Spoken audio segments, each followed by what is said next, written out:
Saludos belemitas, bienvenidos a su espacio del podcast Voces Activas, presentado a ustedes por el medio de comunicación número 1 de todo Belén, El Guacho, en colaboración con la Dirección de Gestión Sociocultural del Ministerio de Cultura y Juventud y su programa Puntos de Cultura.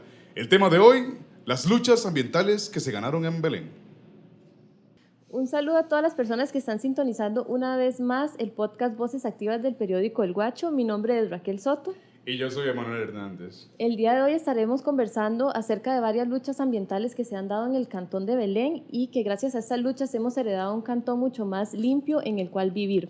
Tenemos a dos invitados el día de hoy. El primer invitado es don Desiderio Solano Moya, quien es conocido como Lali. Bienvenido. Gracias, Raquel. Él es vecino de Belén, ha sido exregidor de la Municipalidad de Belén y también presidente municipal en los años 2014 y 2016. Es también protagonista en las luchas contra la intención de instalar un botadero de basura en las cercanías de Puente Mulas. Y yo tengo aquí por mi lado a don Guillermo Delgado. Don Guillermo Delgado trabajó también en agricultura y es pintor, todavía pinta.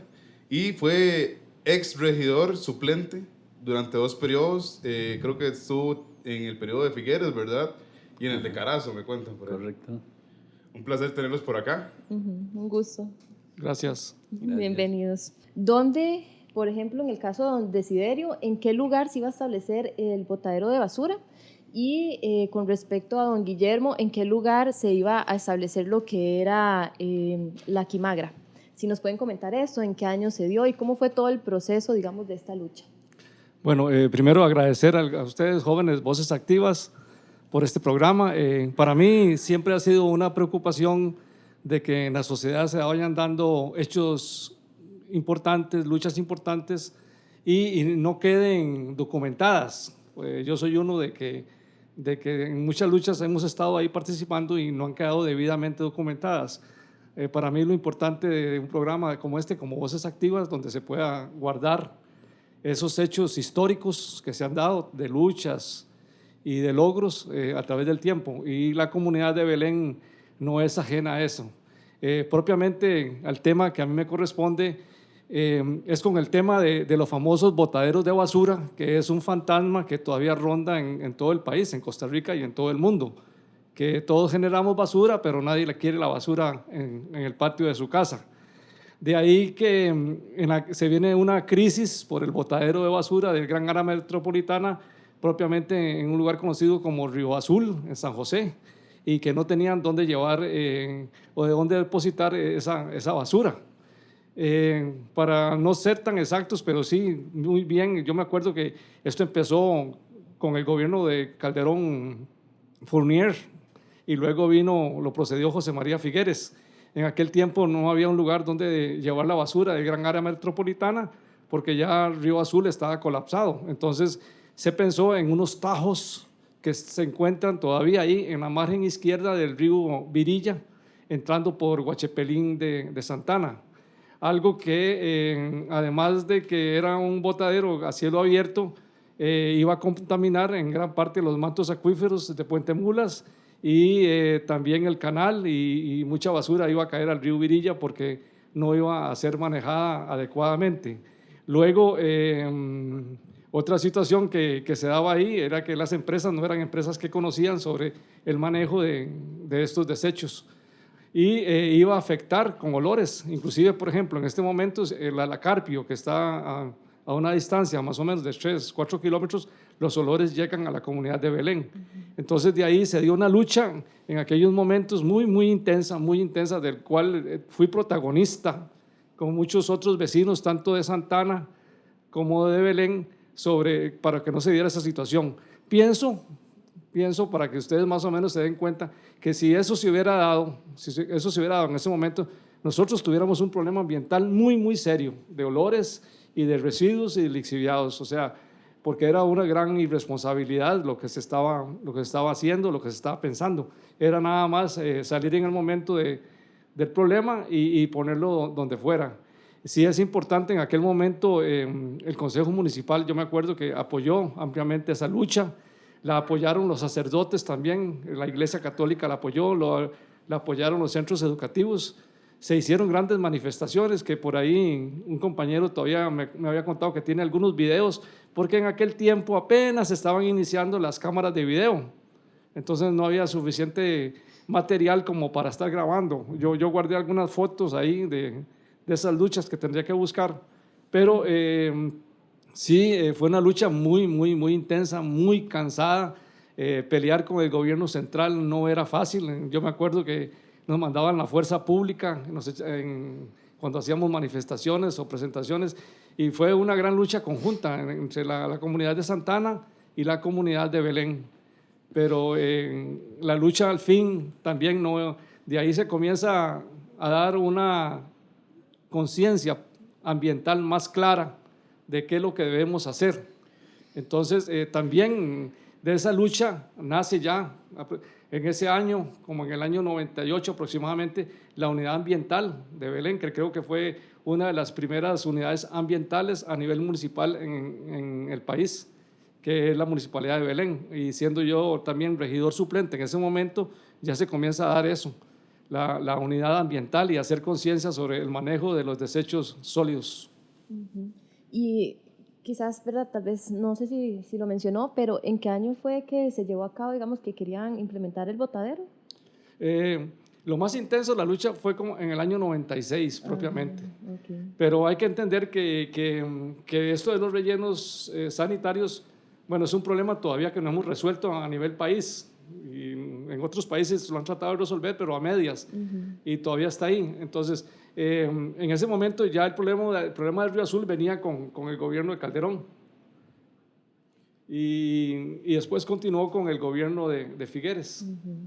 Perfecto. Bueno, muchísimas gracias, don Desiderio. Creo que lo que usted menciona es muy importante. Creo que es fundamental rescatar muchísimas luchas y muchos aspectos sociales, históricos que han habido en el cantón, y también poder visibilizarlos, digamos, como en un espacio como este. Don Guillermo, si gusta, usted podría continuar con lo que era el aborto, la Quimagra propiamente. Vamos allá. Muy buenas noches, mi nombre es Guillermo Delgado Arias, para servirles a ustedes y al pueblo.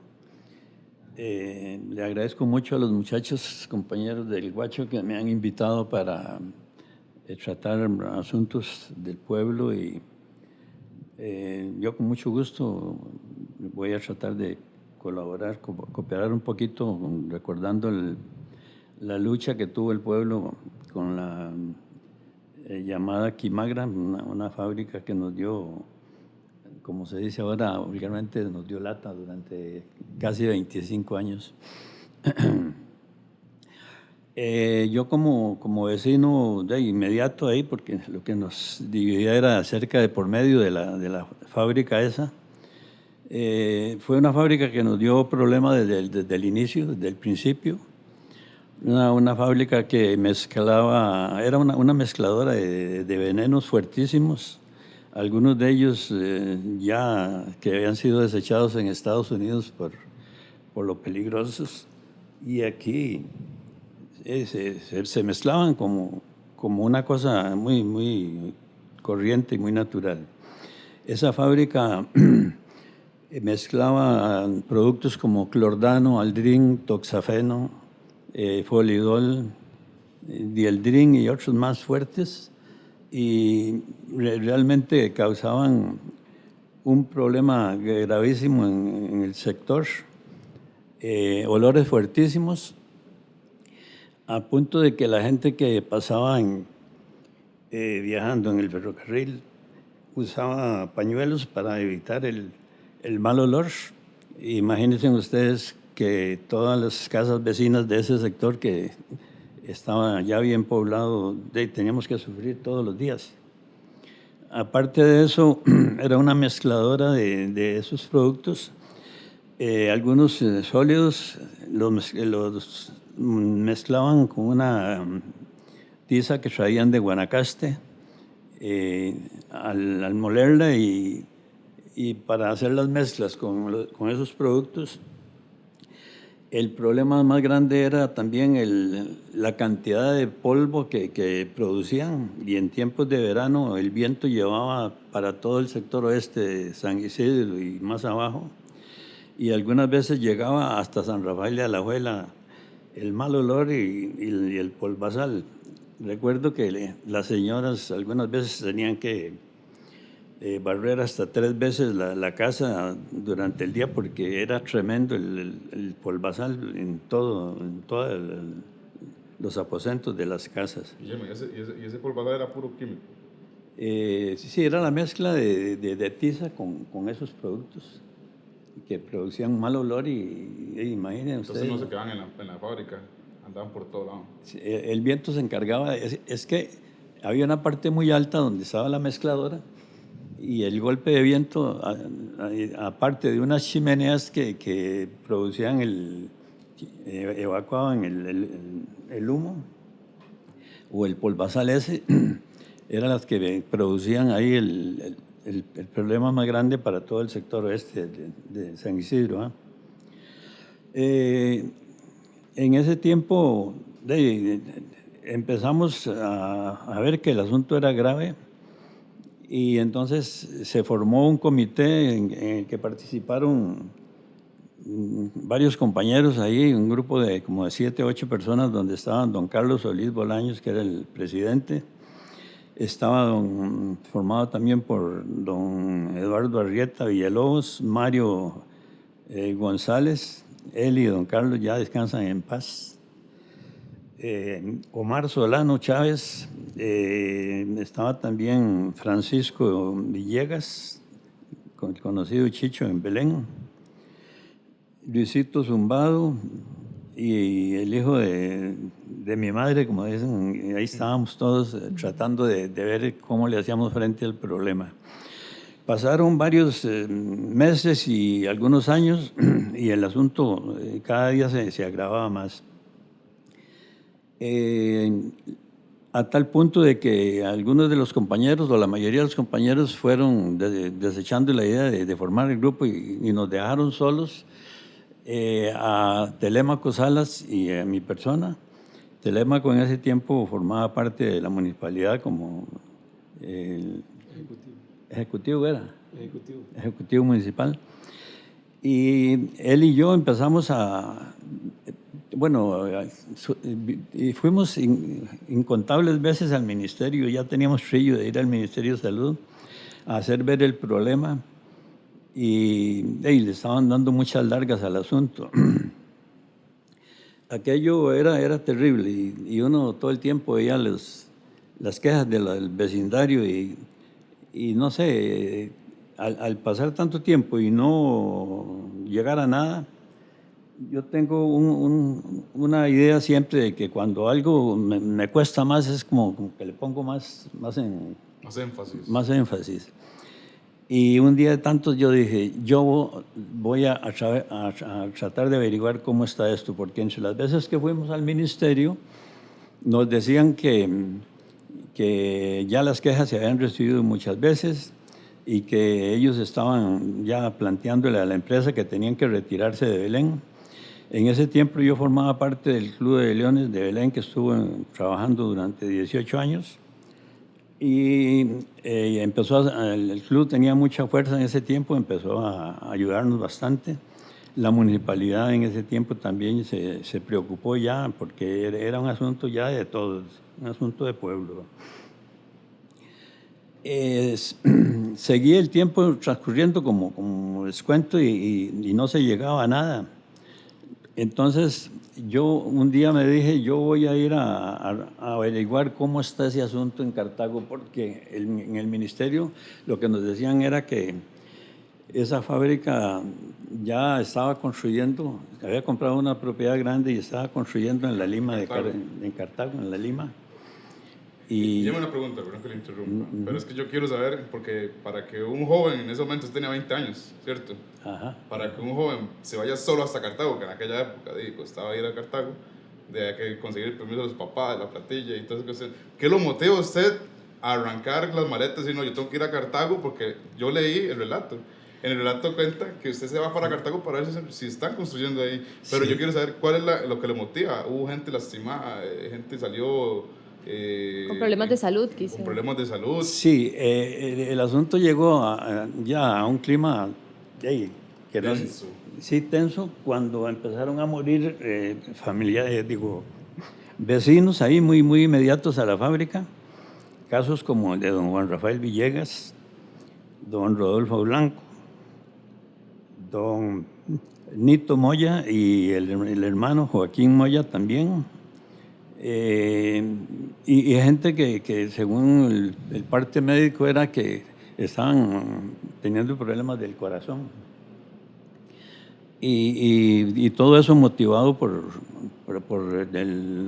la presión que estaba haciendo la fábrica esa con el pueblo y personas que ya cargaban sus años y les ocasionaba el problema del corazón. Yo dije, esto no puede seguir.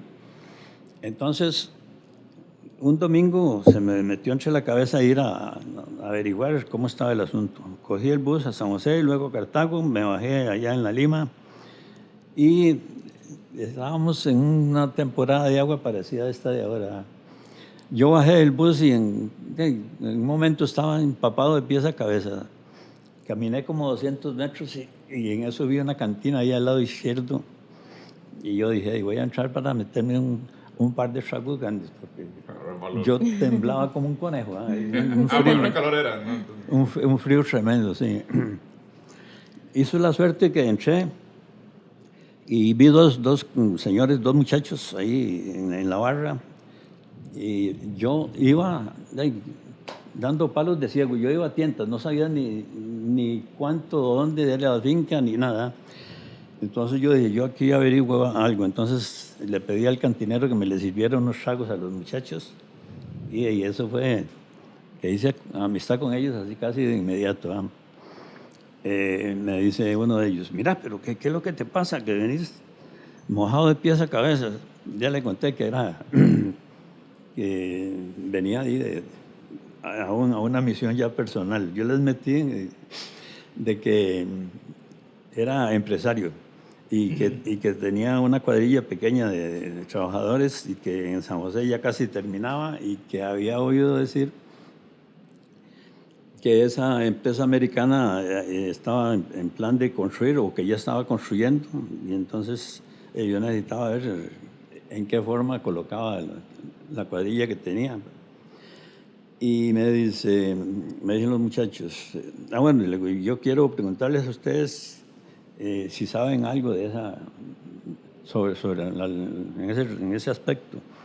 Uno de ellos me dijo, mira, yo no sé nada, yo soy de por aquí, pero no he oído nada. El otro sí, me dice, mira, hay un familiar mío, un tío mío que vive en una finca que entiendo que la compró una empresa americana.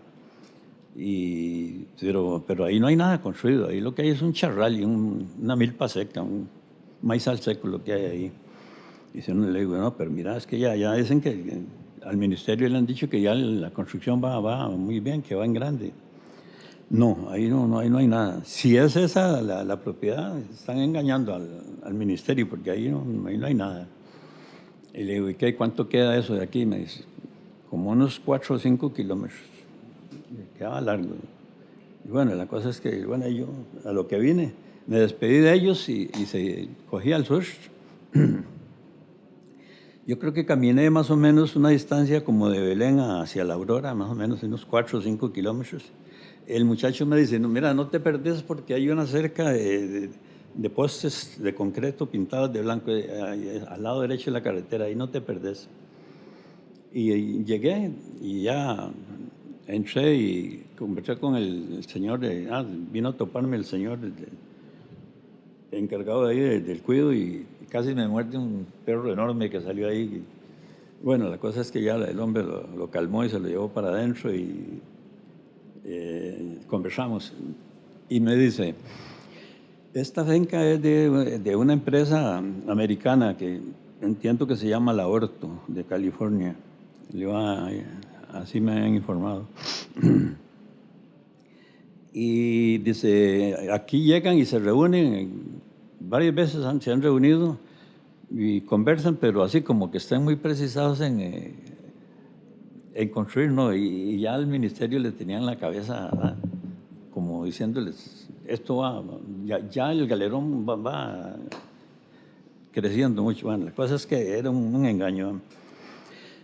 El asunto fue que yo le agradecí mucho al señor y las señoras que a mí me trataron muy bien, hasta café me dieron, ¿verdad? Y me retiré, ya cogí otra vez para Belén, llegué a Belén como a las 4:30 de la tarde y voy a ir a conversar con Telémaco de una vez. Y Telémaco se asustó y me dice, qué raro que venís, como todo arrugado y como mojado, venís mojado. Digo, que no me vino a dónde andaba yo. No. Andaba en Cartago averiguando el asunto del aborto. No puede ser. ¿Y qué? ¿Cómo va la construcción? Mira qué belleza, le digo.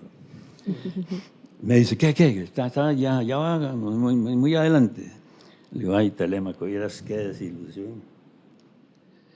Aquello, ahí no hay nada. Perdón, ahí lo que hay es una milpa seca. Ahí no, según me dijo el señor que cuida la propiedad, ahí no han construido nada.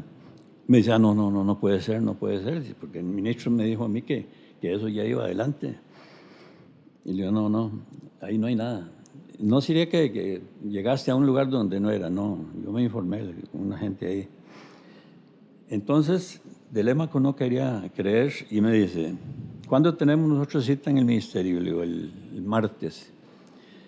Eso, yo fui un viernes a hacer esa aventura. Entonces me dice Telémaco, mira, vamos mañana a averiguar porque yo estoy con duda. Yo no creo que eso sea como vos decís. Y entonces le alquiló el carro a Gerardo Peraza, un carrito rojo que había comprado, estaba un carrito nuevo, lo más lindo. Y le alquilamos el carro a Gerardo, bueno, lo pagaba la municipalidad, lógicamente. Y nos fuimos, iba a Cominillo, chocolate. Tío de Roberto. De Robert. Primo de este, sí. Tío. Le iba Luis Zumbado, Telémaco y yo, íbamos 4. Robert es nuestro camarógrafo por aquello. Fuimos y llegamos directamente a lo que yo había ido el día anterior. Y le digo, esta es la propiedad, vamos a conversar con el señor de adentro. El señor le dijo exactamente lo mismo que me había dicho a mí. Ahí no había paquete de nada. Y Telémaco venía totalmente igual que a mí, desilusionado. Nos fuimos el martes al ministerio y le informamos al señor ministro del asunto, que ahí no había nada. Y dice, no puede ser, porque a mí me han dicho que allá la construcción va muy bien. Entonces, el ministro creía que era asunto mío, entonces no me quería creer. Entonces Telémaco le dice, yo fui el día siguiente con Guillermo y fuimos varios ahí y comprobé lo que él me dijo. El señor encargado de la finca nos dijo lo mismo que le dijo a él. Ahí no hay nada construido. Entonces, ya el hombre todo preocupado ahí, y le digo, y seguía con la necesidad de que no quería creer. Le digo, vea, hagamos una cosa, saque su carrito y nosotros lo acompañamos y vamos para que usted pueda comprobar. En eso intervino Juan Bautista Lugari, que era el viceministro, un italiano así enorme, gordote. Y entonces ya, no sé, la agarró conmigo, como que le caí mal, como decíamos nosotros.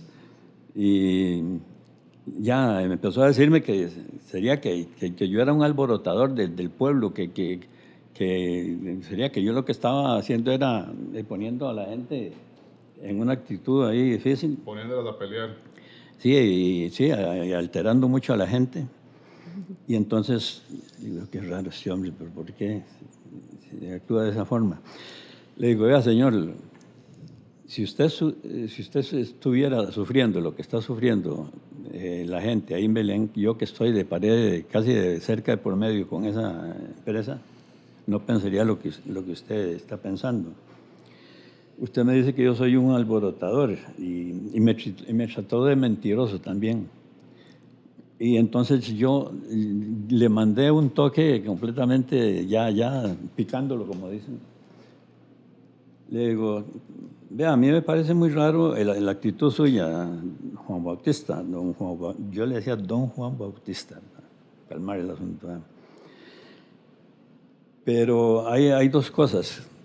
¿Cómo puede ser que un maicero, un campesinito como yo, un maicero y un ignorante como usted me trata y mentiroso, sepa que una fábrica que guarda y que manipula productos explosivos, corrosivos, inflamables, debe calificarse según el Ministerio de peligrosa y por lo tanto eliminarla de un centro de población como San Antonio de Belén, que eso está a 300 metros del corazón de San Antonio de Belén. ¿Y cómo es posible que yo eso lo sé? Porque eso lo dice en el Código Sanitario, en el artículo tal y tal y tal, le dije como 4 o 5. Y usted dice, ¿por qué? ¿Cómo sabe el Código Sanitario? Ah, ahí está donde está el asunto, ¿no? Nosotros habíamos conseguido uno en el ministerio, ¿eh? Y el hombre... Ya se habían informado. Sí. Correcto. Nosotros nos habíamos informado porque un señor, un empleado del ministerio, nos dice, tomen, aquí está este folleto. Aquí este se llama el Código Sanitario. Metas en eso en la cabeza para que no los estén vacilando como hasta el momento los han vacilado. Claro, Y era un doctor, amigo de Telémaco. Y claro, y yo me encargué a leerlo, lo más importante de arriba abajo, y entonces los tenía aquí. Y usted fue y le comentó al señor italiano que tanto hacía burla de usted. Sí, entonces yo lo piqué muy feo porque le digo a don José Luis, es muy raro que el señor viceministro esté actuando de esta forma. Y es que yo creo que yo esto le estoy percibiendo desde hace tiempo un olor muy feo. Porque aquí esto aparentemente es que se está manipulando por debajo de la mesa. Viera qué hombre más bravo. Se levantó. Y yo creí que venía ya realmente, viejo grandotote. Llegó y me dice, señor, vean lo que usted está, las aseveraciones que está haciendo usted tan fuertes, ¿cómo es posible? Pero yo creí porque la actitud de él era un muchacho tal vez más grande que vos. Entonces en ese momento el ministro lo calmó y le llamó la atención ahí, tranquilo, esto lo vamos a arreglar muy rápido. Ese día que fuimos allá nos acompañaba otro que ya estaba fallecido también, don Guillermo Venegas, que era el...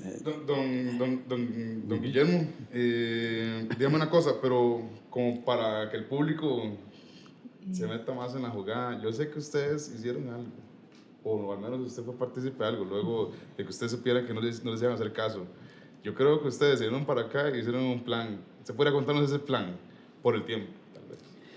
Mira, yo algunas veces, sí, públicamente no he querido tocar ese asunto porque uno no sabe más adelante qué puede pasar, si se puede espinar, como dicen, pero ese doctor que nos regaló el Código Sanitario, Telémaco venía que se moría de risa ese día de una de las tantas veces que fuimos nosotros al ministerio, porque nos dice, vea, y ustedes, porque nosotros le dijimos a ese señor, es que hay gente tan incómoda en Belén con esa fábrica que dicen que piensan prenderle fuego o hacer un atentado ahí, y nosotros hemos estado calmándolos porque sabemos que ahí hay un tanque subterráneo con un producto que si eso explota se lleva en medio vecindario, y era cierto.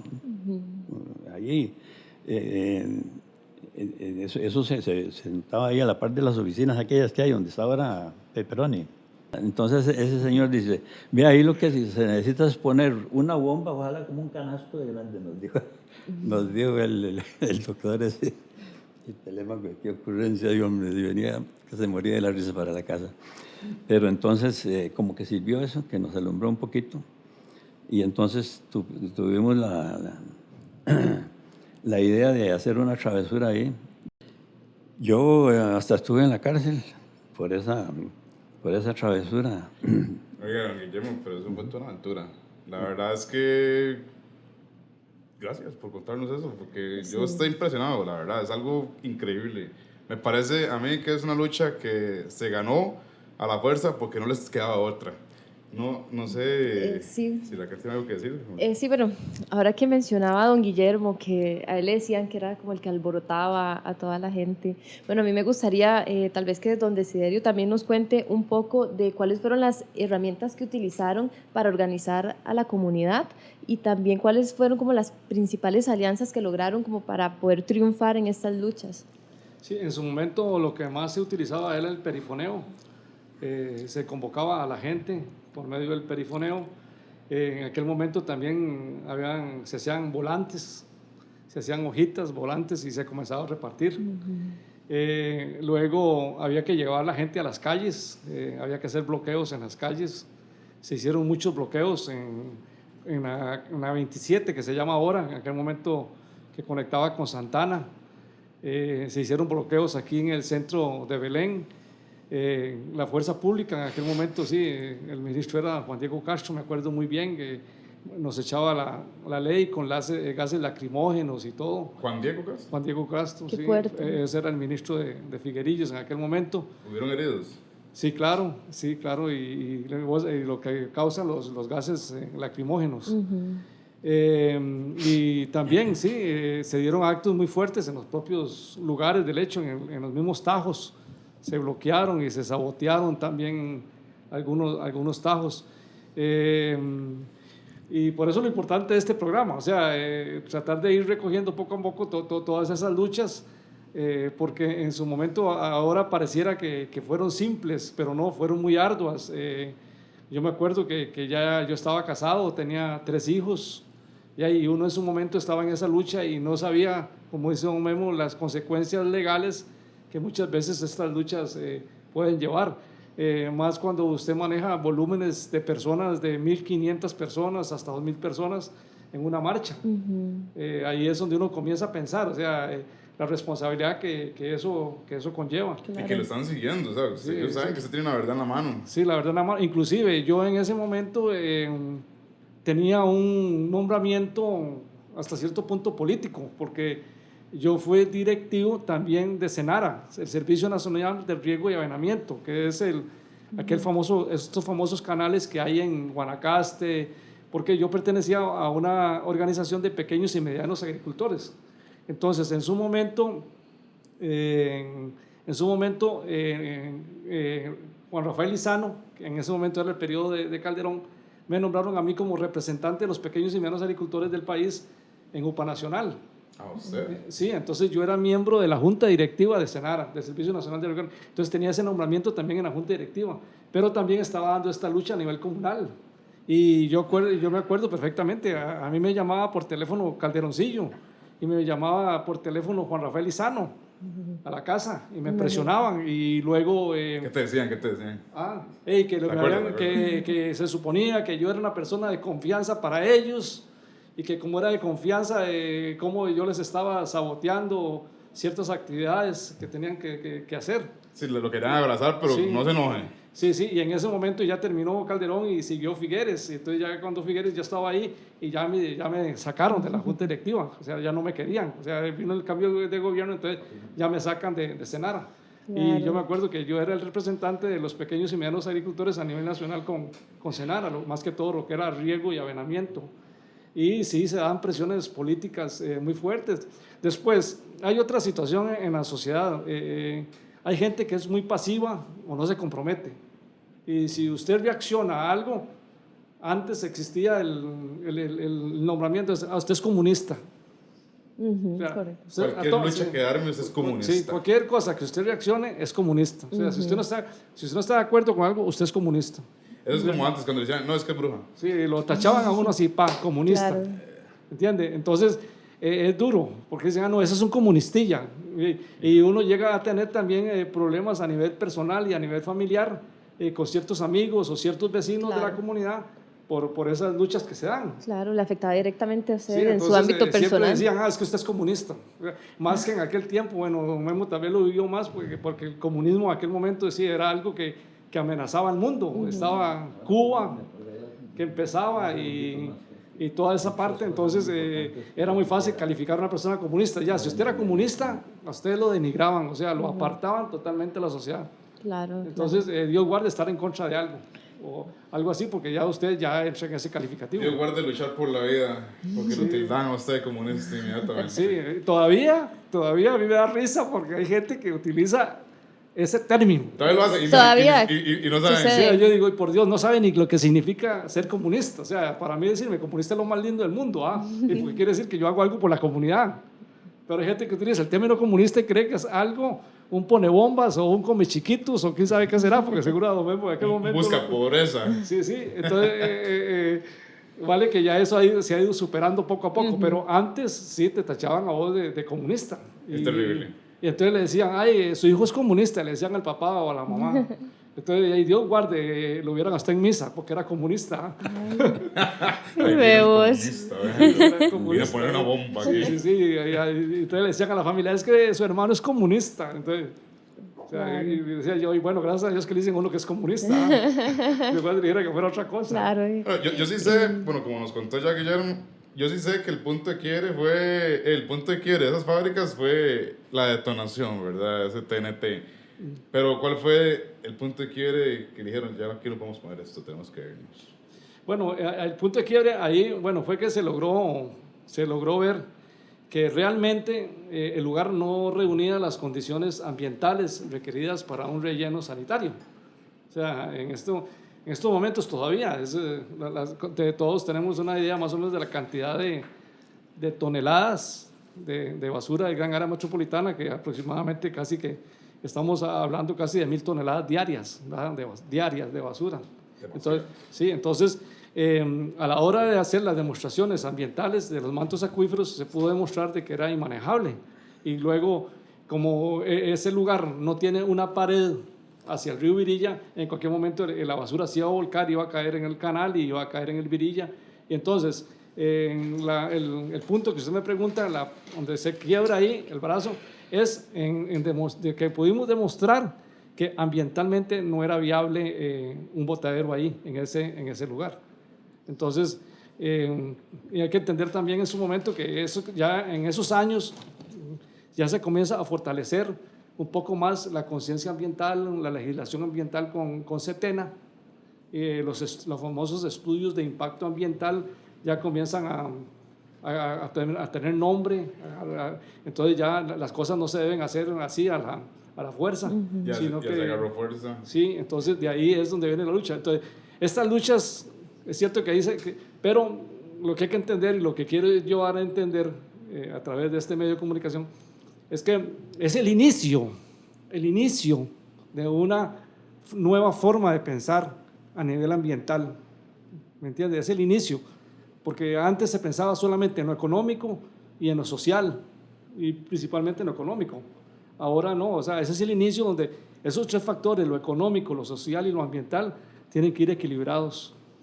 Sí, y ahora que mencionas eso de Desiderio, también sé que hubo una unión con Santa Ana. Sí. O sea, ¿cómo lograron que se unieran, digamos, dos comunidades? Sí, Santa Ana es que entra directamente, porque el lugar iba a ser Santa Ana, quedaba dentro de la jurisdicción de Santa Ana. Sin embargo, era en Santa Ana, pero del centro de población de Santa Ana podían haber 7, 10 kilómetros de distancia. En cambio, el cantón de Belén lo tenía a escasos 500 metros de la plaza, porque lo que les separaba era la cuenca del río Virilla, nada más. Eso era lo que separaba. Entonces, tenía que darse la unión, y en eso Santa Ana estaba también de lleno en la pelea. Algo que también, lo que usted me pregunta, también son los famosos planos reguladores. En ese momento Santa Ana tenía un plan regulador que no permitía un tipo de actividad de esas ahí. Y fue también cuando se da inicio a montar el primer plan regulador en el Cantón de Belén, que fue en el año 97. Entonces, para mí, ves, toda esta parte histórica y todo esto que se da es también eso, que da inicio a todas esas luchas que hay que seguir dando y que se están dando para ir mejorando la calidad de vida de los habitantes. Correcto, es serio. De hecho, Belén siempre se ha considerado como un lugar demasiado tranquilo, donde nadie lucha, digamos, por sus derechos, y aquí ustedes están demostrando de que sí han habido muchas luchas y que cuando se organiza también se pueden lograr los objetivos, ¿verdad? Ya casi se nos va acabando el tiempo, pero don Guillermo, usted tenía algo breve que decir, ¿verdad? Dos muy importantes, que fueron, como quien dice, el acabose del asunto. Nosotros, desgraciadamente, no teníamos apoyo de nadie porque a la gente se le había hecho un nudo en la cabeza cuando supo que el aborto de California era un monstruo de empresa, que eso estaba ahí, sería para sécula, que jamás se podía quitar, que eso era un monstruo de empresa, era como chocar con una tapia. Pero el reventón fue en esa última reunión que tuvimos con el ministro Telémaco y yo. Y por este motivo, el hombre se quiso enojar con don José Luis Orlich y nos dice, ustedes irían ahorita mismo a las instalaciones del aborto en San José. Sí, señor, nosotros iríamos. Ellos tenían en los altos aquel lugar donde hacía Leonel Jiménez el programa, ¿cómo se llama? Los altos del Diamante eran, bueno. En el Parque Central. Sí. Nos dice, ustedes irían allá a dejar una nota que en este momento estoy redactando, voy a redactar. Le dijimos que sí. Nos fuimos con la nota esa y llegamos allá y nosotros lógicamente no sabíamos qué era lo que decía la nota. Le entregamos la nota a la gente ahí, pero de camino me dice Telémaco, y pues, bueno, yo lo puse en un compromiso, pero es que, como les digo, a veces el carácter a mí me domina. Cuando íbamos de camino, me dice Telémaco, mira, y era lo que la torta que nos quiere hacer Joaquín Bernardo Arroyo, era secretario ahí, un muchacho nacido y que se crió ahí en Belén. Y me dijo que me ofrecían una plata, no se sabía cuánto, me ofrecían una plata para que yo calmara a la gente y dijera que esto jamás se podía quitar de ahí, que era imposible quitarlo y que echarle especie de tierra a todo y que se terminara el asunto. Hijo de puña, y eso sí me puso a mí que me hervía la sangre, porque yo decía, ¿cómo es posible que un muchacho criado en Antonio Belén y amigo de nosotros y que nos haga esto? Llegamos a las instalaciones, a la oficina de esa gente, y como una desgracia, el primero que nos recibe fue Joaquín Bernardo Arroyo. Y se deshacían abrazos con Guillermo Venegas y con Telémaco, y yo a propósito me metí las manos en la bolsa para no saludarlo. Y cuando quiso venir a saludarme a mí, le digo, mira Joaquín Bernardo, yo saludo a un señor, a todo un caballero, pero un zarandajo como vos jamás lo saludo. Y me dice, mira, pero ¿cómo se te ocurre? Yo nunca esperé eso de un belemita. Le digo, no señor, lo que yo nunca esperé de un belemita es la suciedad que usted está haciendo. Y en eso Telémaco me volvió a ver. Y este cabrón me echó. Lo que yo no admito es la suciedad que vos estás haciendo. O que quisiste involucrar a Telémaco en esto. Hacer ver que es una... Y eso es una pendejada, eso es una cochinada lo que...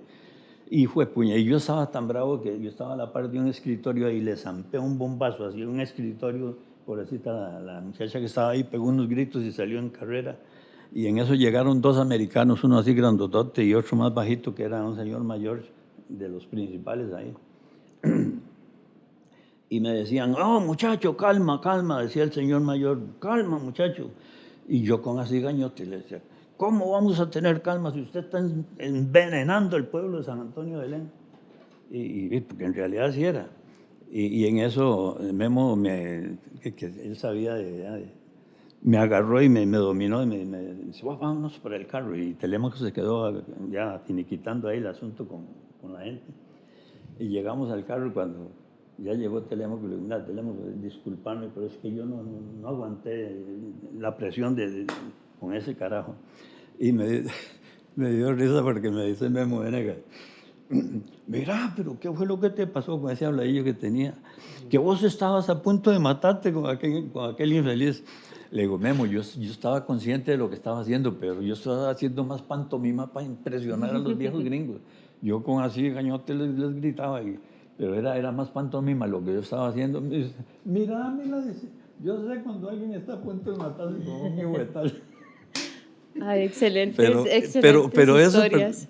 pero eso fue, como que dice ya, el reventón, porque la carta decía, que le obligaban a la empresa de aborto le daban 6 meses de tiempo para que construyera en Cartago. Y si en ese lapso de tiempo no estaba construida la fábrica, que le cerraban en Belén. Y entonces los pusieron a correr. Y cuando nosotros, como a los 4 meses y medio, 5, ya vimos que estaban empezando a desarmar y llevarse máquinas para allá, dijimos, ya, gracias a Dios, se acabó la cosa. Se acabó, Sí. tanto como el tiempo de nosotros. Sí, es muy bonito, digamos, escuchar todas estas luchas que sí fueron triunfantes, ¿verdad? En una medida. Y también hay otras, como por ejemplo el humedal, que ya no tendremos tiempo, digamos, de conversarla. Esperamos que en algún otro momento se puedan conversar, pero que todavía, digamos, no se puede cantar victoria con esta lucha que se está dando en el cantón. El humedal de la Ribera. De la Ribera, correcto. Yo sí, Raquel, ya que se nos acabó el tiempo, es una lástima, porque estas luchas sociales es algo que le pone a uno la sangre caliente a veces al pueblo. Y yo, no solamente como entrevistador, sino como ser humano y como ciudadano, a veces me lleno de dolor al ver tantas luchas que se pierden, tal vez por, como decía Desiderio, que manchaban el nombre de alguien para que la persona se fuera.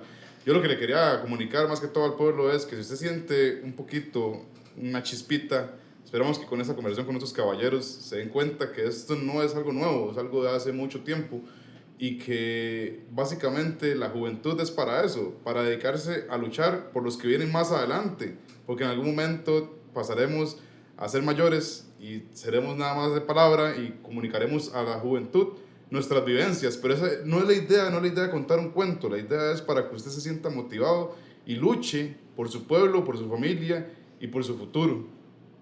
Entonces, para mí ha sido un placer tener los caballeros esta tarde-noche y espero poder tenerlos algún día más, pero por el momento se nos acabó el tiempo y le queremos agradecer al público por vernos una vez más.